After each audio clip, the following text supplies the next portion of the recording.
নমস্কার বন্ধুরা, আমি তো ভালো আছি, আশা করি আপনারা সকলে ভালো আছেন। তো যাই হোক, আমি চলে এসেছি একটু বাজারে। বরের বার্থডের জন্য কিছু একটু গিফট কিনবো। আমি ছোট্ট একটা গিফট কিনেছি বরের জন্য, আর আমরা রাতের ডিনারটা বাইরেই করি। তো যাই হোক, ডিনার কমপ্লিট করে ঘরে চলে আসি। ঘরে এসে কেক কাটিং হবে। তো কেক কাটিংয়ের আগে আমি বললাম যে গিফটটা দেখো, গিফটটা আমার পছন্দের মতোই নিয়েছি। তো যাই হোক, গিফটটা দিলাম, বললাম যে দেখো, খুলে দেখো কেমন লাগলো। তো সবাই দেখুক। তো সবাই দেখলো গিফটটা, বললো সবারই পছন্দ হয়েছে। আমার তো ভীষণ পছন্দ হয়েছে। গিফটটা এখানে ভালো মতো দেখা যাচ্ছে না, আমি এটা পরে একটা ভালো করে ভিডিও কাছে থেকে দিয়ে দেবো।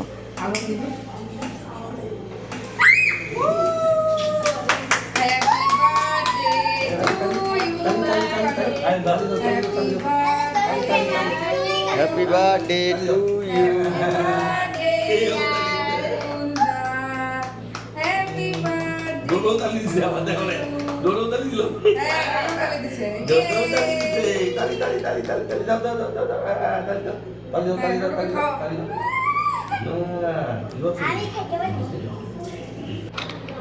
এই তো আমার ছেলেকে বললাম যে যা গিফটটা নিয়ে আয়, একটা কাছে থেকে ভালো করে ভিডিও করি, যাতে ভালো মতো দেখা যায়।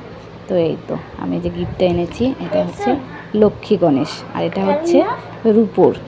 আপনারা কমেন্ট করে বলবেন গিফটটা কেমন হয়েছে। আমার তরফ থেকেই ছোট্ট একটা গিফট রইল বরের জন্য, স্পেশাল দিনে। সবাই কিছু না কিছু আশা করে স্পেশাল দিনে, তবে ছেলেদের থেকে মেয়েরাই বেশি আশা করে।